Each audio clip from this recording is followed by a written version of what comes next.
Frozen Fortress, Julian Westfield's corner office, overlooked the San Francisco skyline, a view he rarely appreciated despite its breathtaking panorama. At 42, he had built Westfield Technologies into a $15 billion empire, but the achievement felt hollow as he stared at the latest acquisition report. Another company folded into his growing portfolio, another victory that stirred nothing inside him. "Mr. Westfield, the board is waiting," his assistant Thomas reminded him through the intercom. Julian straightened his custom-tailored suit and gathered his tablet. The board meeting would be another exercise in watching executives scramble to, please him.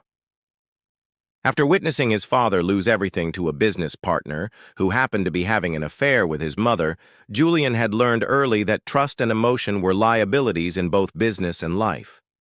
"Gentlemen," he addressed the board with his trademark cool efficiency, "the Palmer acquisition is complete. We'll be restructuring their R&D department effective immediately." "That means layoffs," Janet Freeman, his newest board member, pointed out. Right before the holidays, Julian's expression remained impassive. "The market doesn't care about holidays, Ms. Freeman. Sentiment doesn't generate profit." The rest of the meeting proceeded with mechanical precision. Afterward, Julian's COO, Richard Bennett, approached him. "The museum gala is tonight. As a major donor, they're expecting you to attend." Julian suppressed a sigh. "Can't you go in my place? I covered for you at the hospital fundraiser last month. Besides, this is the unveiling of the tech innovation wing that you funded. Your absence would be noted." 3 hours later, Julian found himself surrounded by San Francisco's elite at the Museum of Innovation. He moved through the crowd with practiced ease, accepting congratulations for his generous donation while maintaining the careful distance he kept from everyone. "Mr. Westfield, thank you for making our new wing possible," the museum director gushed. "Have you met our curator? She's the visionary behind how we've connected technology's past to its future." Julian turned, expecting another sycophant eager to impress him. Instead, he found himself looking into the most direct and unimpressed brown eyes he had ever encountered. "Sophia Navarro," she introduced herself, extending her hand. Her simple, black dress contrasted sharply with the flashy attire of the other attendees. "You're late, Mr. Westfield." Julian blinked. "Excuse me?" "The tour of the wing you funded started 20 minutes ago. The children from the community tech program were disappointed you weren't there to see their reaction." "I wasn't aware that children from underserved communities would be part of this unveiling. It was in the proposal you supposedly read. Before donating $5 million. Sophia's voice was calm but unyielding. The museum director looked mortified. "Ms. Navarro, I'm sure Mr. Westfield has a very busy schedule." "It's fine," Julian interrupted, strangely intrigued by this woman who seemed entirely unintimidated by him. "Perhaps Ms. Navarro could give me a private tour now." Sophia checked her watch.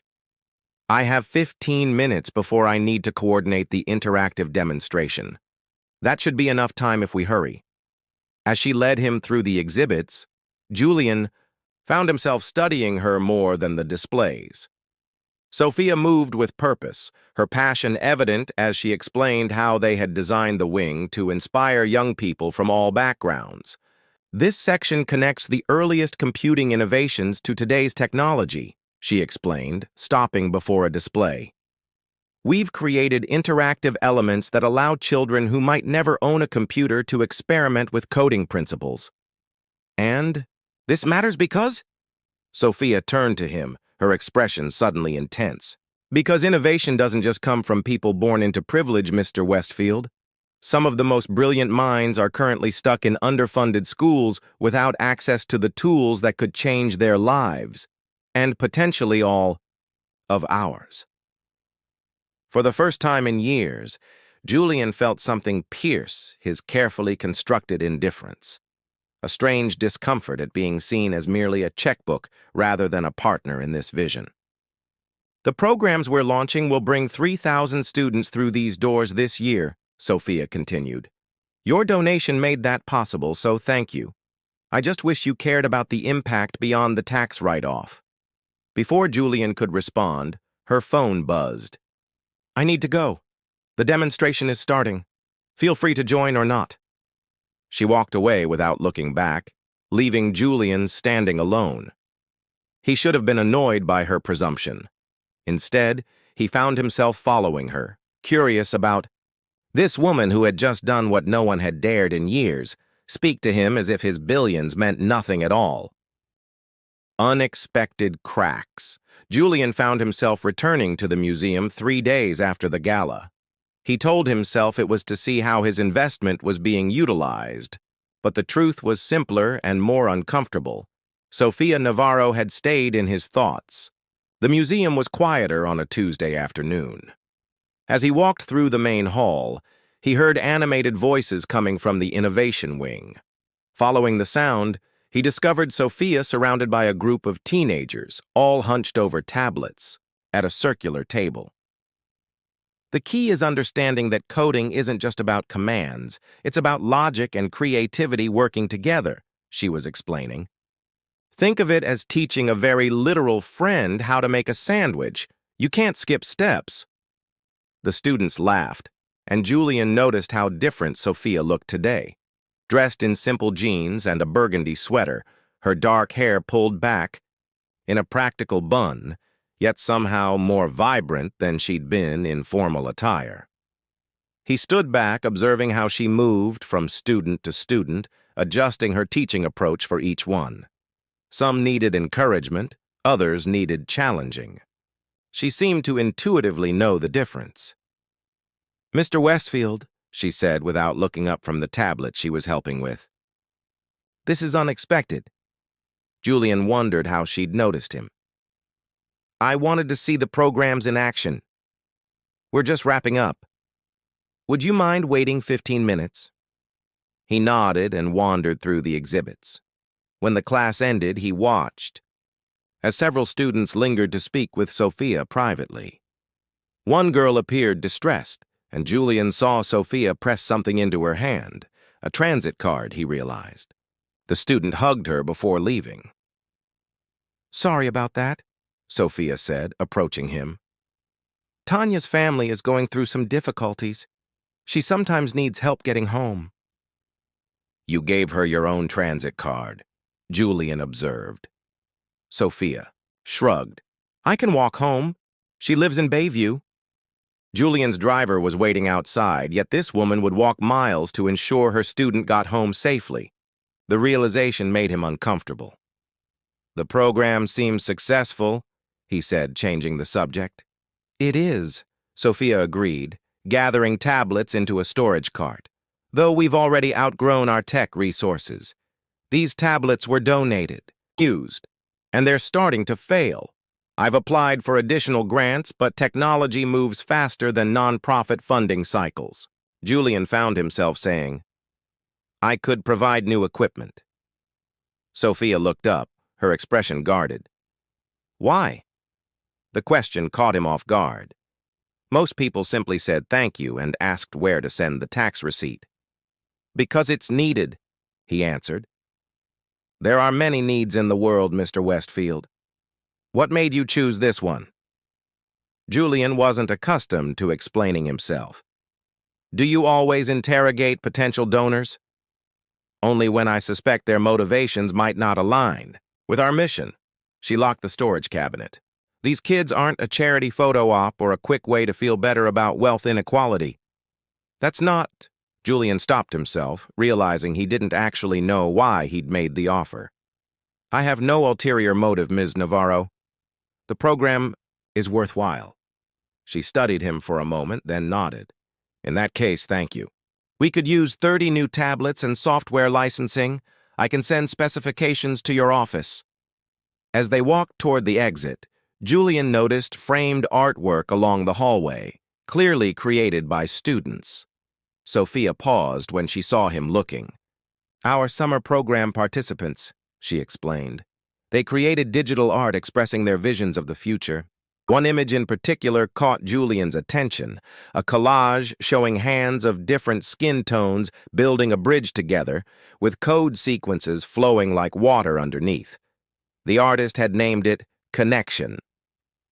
"Devin created that," Sophia Adi said. "He taught himself coding using library computers before joining our program. He's brilliant, but nearly dropped out of school last year because his family kept relocating when rent increased. We helped them find stable housing through a partner nonprofit." Julian turned to her. "You do more than teach. Education doesn't happen in a vacuum. These kids have real challenges that don't disappear when they walk through our doors." She locked eyes with him. "Innovation requires stability and opportunity, not just talent. Something I suspect you've taken for granted." Her words hit uncomfortably, close to truth. Julian had inherited his father's business connections despite their financial ruin, and his Harvard education had been secured before the family collapse. His self-made story had invisible supports. "Would you have dinner with me?" The question surprised them both. Sophia looked genuinely puzzled. "Why?" Again, with the why, Julian thought. "I'd like to discuss the program further." "We can do that here, or via email. Perhaps I'd prefer a less institutional setting." She considered him for a long moment. "I don't mix personal and professional relationships, Mr. Westfield. It's not personal. It's a business dinner. Then why not include the museum director and education team?" Julian found himself without a practiced response. The truth was, he wanted to understand this woman who seemed immune to his wealth and power, a first in his experience. "Fine," he conceded. "A business dinner with your team. My office will arrange it." Sophia nodded, then checked her watch. "I need to prepare for tomorrow's workshop. Thank you for visiting, Mr. Westfield." She extended her hand formally. As their hands met, Julian noticed calluses on her fingers, evidence of work beyond the delicate handling of artifacts. When she turned to leave, he found himself asking, "How did you know it was me?" "When I arrived today." Sophia paused at the door. "You have a distinct way of observing things, Mr. Westfield. Like you're calculating their value rather than experiencing them." With that, she disappeared down the hallway. Julian stood alone in the gallery, staring at the student artwork titled Connection. For the first time in years, he felt a hairline crack form in the protective wall he'd built around himself, and the sensation was both terrifying and strangely exhilarating. Thawing defenses. The business dinner Julian had arranged took place at Lumini, an exclusive restaurant where he kept a permanent reservation. He arrived early to find Sophia already waiting in the lobby, accompanied by the museum director, Dr. Harriet Fleming, and the education coordinator, Daniel Okafor. "You're prompt," Julian remarked to Sophia, remembering her critique at their first meeting. "Some of us don't have the luxury of keeping others waiting," she replied with a hint of a smile that softened her words. Throughout dinner, Julian observed the team's dynamics. Dr. Fleming spoke the language of donors expertly, translating program outcomes into metrics that would appeal to investors. Daniel, enthusiastic and idealistic, described student successes with genuine pride. But it was Sophia who clearly formed the program's heart and vision. "The tech industry talks about disruption," she was saying, "but true disruption would be changing who gets to participate in creating the future. Currently, the pipeline is too narrow. Widening it costs money," Dr. Fleming added smoothly, clearly steering toward fundraising. Julian found himself uninterested in the practiced pitch. "What happens to your students after your program, Ms. Navarro? Do they actually enter the industry?" "Some do. Marcus from our first cohort is studying computer science at Berkeley on scholarship. Zoe interned at Adobe last summer." Sophia pushed her dessert aside, untouched. "But success isn't just measured by who enters tech. Elena is using her skills to digitize her grandmother's Salvadoran recipes and oral histories. Jason created an app that helps his community find affordable healthcare options. Those applications won't make them wealthy, Julian pointed out. Is wealth your only measure of success, Mr. Westfield? Sophia challenged. Dr. Fleming intervened smoothly. What Sophia means is that our program focuses on empowerment through skills that can be applied in multiple contexts. No, Sophia said firmly. What I mean is exactly what I said. We're not training these students to become cogs in Silicon Valley's wealth machine. We're giving them tools to solve problems they see in their own lives and communities. An uncomfortable silence fell over the table. Daniel looked nervously between Sophia and Dr. Fleming, who was clearly concerned about alienating a major donor. To everyone's surprise, Julian laughed, a genuine sound that seemed to startle even him. Refreshing, he said, looking directly at Sophia. Most people in this city are trying to sell me something or impress me. You seem determined to do neither. I'm trying to build something meaningful, Sophia replied. That requires honesty. After dinner, as they waited for valets to bring their respective vehicles, Dr. Fleming pulled Julian aside. Sophia is brilliant but idealistic, she said apologetically. Her background makes her somewhat skeptical of wealth. Her background? She grew up in foster care after her parents died in an accident. Scholarships and pure determination got her through college and graduate school. It gives her a different perspective. Julian watched as Sophia chatted with Daniel by the entrance, animated as she discussed some new idea. He was struck by the contrast between her circumstances and his own. Both had faced loss, but while he had fortified himself with wealth and isolation, she had opened herself to community and purpose. Her perspective is the asset, Julian said finally. Your program works because of it. 2 weeks later, Julian surprised his executive team by personally overseeing a new initiative. Westfield Technologies would provide not just new equipment for the museum program, but also paid internships, mentorship opportunities, and a college scholarship fund for participants. This is unusually philanthropic, Richard commented during the planning meeting. The PR team is thrilled, but I'm curious about the timing. Julian ignored the implicit question. Schedule the announcement for next week. I want to present it personally at the museum. When he arrived to deliver the news, he found Sophia in the workshop space, troubleshooting a malfunctioning 3D printer with a group of students. The extruder is clogged, she was explaining. Sometimes the simplest problems have simple solutions, but you have to be willing to get your hands dirty. She looked up as Julian approached, surprise briefly crossing her face before she introduced him to the students. He noticed how they responded to her, with respect rather than fear or intimidation, a kind of leadership he had never cultivated. After the announcement, as students excitedly discussed the opportunities his initiative would create, Sophia pulled him aside. This is generous, she said, studying him. But I need to know if there are strings attached. What kind of strings would concern you? The kind that would change our focus from empowerment to corporate recruitment, or that would prioritize certain students over others based on their potential value to Westfield Technologies. Julian shook his head. No strings. The program remains under your direction. He paused, then added, though I would like to be more involved personally. Sophia raised an eyebrow. As a mentor? Perhaps.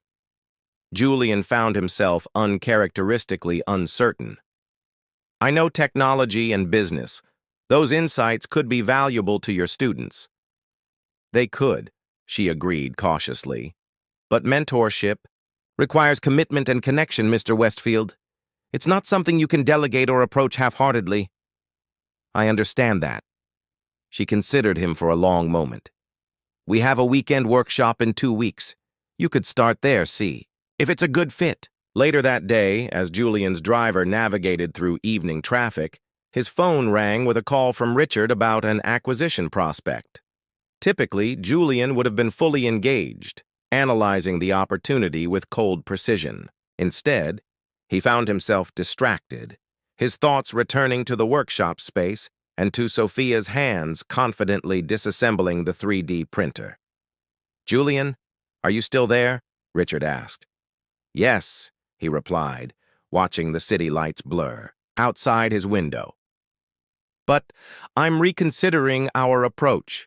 The human cost of these acquisitions is typically an afterthought in our strategy. I want a full impact assessment before we proceed." The silence on the other end of the line spoke volumes about how unusual this request was. Julian himself wasn't entirely sure where it had come from, only that something fundamental was shifting in how he viewed the empire he had built and the emptiness it had failed to fill. For the first time in years, Julian found himself looking forward to something that had nothing to do with business victories or expansion. The winter that had taken hold in his heart since his parents' betrayal was experiencing an unexpected thaw, and despite the vulnerability it created, he couldn't bring himself to stop it. The storm. The mentorship program began on a Saturday morning in late February. Julian arrived at the museum dressed more casually than usual, dark jeans and a sweater rather than his customary suit. He found the workshop space transformed with workstations where students were already gathering in small groups. "You came," Sophia said, approaching with a clipboard. She looked surprised but pleased. "I committed to it," Julian replied, as if that explained everything. For him, it did. Sophia handed him a name tag. "You'll be working with the Advanced Coding Group. They're creating apps that address community needs." Throughout the morning, Julian found himself unexpectedly engaged. The students approached problems differently than his engineers, with fewer resources but more creativity. One team was developing an app to coordinate neighborhood childcare exchanges for working parents who couldn't afford after-school programs. Another was building a platform to match small local restaurants with food banks to reduce waste. "They're solving problems that market forces ignore," Julian observed during lunch break, as he and Sophia watched the students chatting animatedly. "Because they experience those problems," Sophia replied. "Innovation is often born from necessity, not opportunity for profit." Julian had never considered this perspective. His company chased market share and high-margin solutions for those who could pay premium prices. These students were building for communities that traditional business models overlooked. Over the following weeks, Julian became a regular presence at the workshops. He found himself opening up about his own journey, not just the successes, but the failures and lessons along the way. The students responded to his honesty, and he discovered something he'd forgotten: the satisfaction of creating something meaningful rather than merely profitable. Sophia, too, seemed to gradually lower her guard. After a particularly productive session in early April, she accepted his invitation for coffee. "You've surprised me," she admitted, as they sat at a small cafe near the museum. "When you first showed interest in the program, I assumed it was temporary, a billionaire's moment of charity before returning to the real business of accumulating more wealth." "That was probably a fair assessment," Julian acknowledged. "I'm not sure when that changed." Sophia studied him over her cup. "When did it?" Julian considered the question. "Perhaps when I realized these students were building solutions my company would never prioritize, because we're too focused on the next billion-dollar opportunity to see the small, necessary innovations that actually improve lives." "And that matters to you now?" "It does." The realization surprised even him. "I built Westfield Technologies after watching my father lose everything. He trusted the wrong people, both in business and in his personal life. After that, I decided that success meant never needing to rely on anyone, never being vulnerable to betrayal." "So you created an empire, but isolated yourself within it," Sophia observed. Julian nodded. "It seemed like the logical solution at the time. And now? Now I'm less certain." He met her eyes. Your students trust each other. They collaborate and build together. They're creating something I never considered valuable: community. Their conversation continued until the cafe closed, flowing from professional to personal with surprising ease. Julian learned that Sophia had entered foster care at 12 after losing both parents in a car accident. She'd moved through 7 homes in 6 years, finding stability only through her school's art program and a dedicated teacher who became her mentor. Ms. Rivera showed me that education could be an anchor when everything else was in flux, she explained. That's why I created this program, to be that anchor for others. As spring advanced, Julian and Sophia's professional relationship evolved into friendship and gradually into something more. They began spending time together outside the museum, walking through the Japanese tea garden, attending small gallery openings, discussing books over dinner. Julian found himself sharing thoughts he'd never articulated to anyone, while Sophia's passionate perspective challenged his long-held assumptions about success and purpose. One evening in late May, as they walked along the Embarcadero after dinner, Julian realized he had gone weeks without thinking about acquisitions or market expansion. Instead, his mind had been occupied with workshop plans, student projects, and increasingly with Sophia herself. "You've changed the focus of my life," he told her as they watched lights play across the bay. Sophia turned to him, her expression serious. "Is that a good thing?" "I think so. For the first time in decades, I'm building something that can't be measured in market share." The moment hung between them, filled with unspoken possibility. When Julian finally leaned down to kiss her, it felt like the most natural progression imaginable. The storm arrived 3 weeks later, disguised as an opportunity. Julian was in his office when Richard burst in, unusually animated. "The National Gallery in Washington wants to bring Sophia's program nationwide. They're offering her a position as National Director of Technology Education with a substantial budget and staff." Julian froze. "How do you know this?" "Their board chair called me for a reference since you've been working closely with the program. They're announcing next week but wanted to gauge your reaction since you've become a major supporter." The news hit Julian with unexpected force. His immediate reaction, the old instinct of self-protection, was to withdraw before being abandoned. But beneath that reflex lay a deeper fear. Losing Sophia and the transformation she had catalyzed in his life. That evening, when he met Sophia for dinner, he could tell something was wrong. She was quieter than usual, distracted. "The National Gallery called," she finally said. "They want to expand our program nationwide." Julian nodded stiffly. "Richard mentioned it. Congratulations." "I haven't accepted yet." "Why not? It's everything you've worked for. Broader impact, greater resources, national recognition." Sophia studied him. "It would mean moving to Washington." "I understand."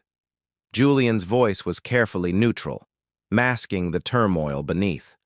Old patterns reasserted themselves, the need to preemptively protect himself from inevitable loss. "Do you?" Sophia challenged. "Because right now you look exactly like the man I first met, calculating losses and building walls." "I'm being practical. This is a tremendous opportunity for your career." "This isn't just about my career, Julian. It's about us." She reached for his hand across the table. "I need to know if what we've started is worth fighting for, worth finding a solution that doesn't require sacrifice." Julian pulled his hand away. "I would never ask you to sacrifice your ambitions. That would be selfish. That's not what I'm asking." Frustration edged into Sophia's voice. "I'm asking if you're willing to be vulnerable enough to admit what you want, what you feel, instead of retreating behind practicality." The restaurant suddenly felt suffocating. Julian's chest tightened as competing impulses warred within him. The instinct to protect himself versus the desire to embrace the connection he'd found with Sophia. "I think you should take the position," he said finally. falling back on the emotional distance that had protected him for so long. It's the logical choice. Sophia's expression hardened. Logic. That's your answer to everything, isn't it? Even when we're talking about feelings. Feelings are unreliable. People leave, Sophia. They betray trust. That's the reality I've lived with. No, that's the prison you've built for yourself. She stood up, gathering her coat. I'm not asking for guarantees, Julian. I'm asking if you're willing to take a risk on us, to believe that not everyone leaves, that not every vulnerability leads to betrayal. Julian remained silent, trapped between desire and fear. When you decide what you actually want, Sophia said quietly, let me know. But I won't put my life on hold waiting for you to find the courage to choose connection over isolation. She walked out of the restaurant, leaving Julian alone with the realization that he stood at a crossroads. The storm wasn't the job offer. It was the moment of truth it had created, forcing him to confront whether he could truly leave behind the frozen fortress he had built around his heart. Spring, awakening. For 3 days after their dinner, Julian buried himself in work, reverting to old patterns of 14-hour days and midnight emails. His executive team exchanged concerned glances as he drove negotiations on a new acquisition, with unusual intensity, scrutinizing contracts with obsessive precision. On the 4th morning, Julian sat in his office overlooking the city, a half-finished acquisition proposal on his screen. Something about the language caught his attention. A clause about streamlining redundant positions that he would have previously approved without a second thought. Now he found himself calculating not just cost savings, but human impact. How many families would face uncertainty? How many children would feel the ground shift beneath them, as he once had? How many people would respond by building walls around themselves, as he had done? Julian pushed away from his desk and walked to the window. San Francisco sparkled below, but his gaze was drawn to the museum in the distance. For the first time in his adult life, he had allowed someone to see past his defenses, and in doing so, had glimpsed a different way of living, not just existing in protective isolation, but participating in connection. Mr. Westfield? Thomas interrupted his thoughts. The board is waiting in the conference room. Julian nodded. Tell them I'll be there shortly. In the conference room, Richard was presenting the acquisition strategy when Julian entered. The familiar ritual of corporate expansion, identify target, calculate value, extract maximum return, played out as it had countless times before. The cost-cutting measures will increase profitability by 18% in the first year, Richard was explaining. We'll need to eliminate approximately 300 positions, but the shareholder value... Stop, Julian said quietly. Richard paused, confused. Sir? What happens to those 300 people? The room fell silent. This was not a question Julian Westfield had ever asked before. They receive standard severance packages, Richard answered carefully. The usual procedure. Julian looked around the table at his executive team, all competent, all focused, on metrics and outcomes, none connected to the human implications of their decisions. He had built this culture in his own image, efficient, profitable, and fundamentally isolated. The acquisition is on hold, Julian announced. I want a new proposal that includes options for retraining and placement within our existing divisions. We have the resources to grow without discarding people. Stunned silence followed his declaration. Julian continued, We've built a company that excels at creating wealth, but fails at creating value beyond profit. I intend to change that, beginning today. He stood and straightened his suit jacket. The meeting is adjourned. I have somewhere important to be. Julian left his bewildered executives and directed his driver to the museum. His heart raced as he entered the building, uncertain whether Sophia would even speak to him after their last encounter. He found her in the workshop helping a student troubleshoot a coding problem. She looked up as he approached, her expression guarded.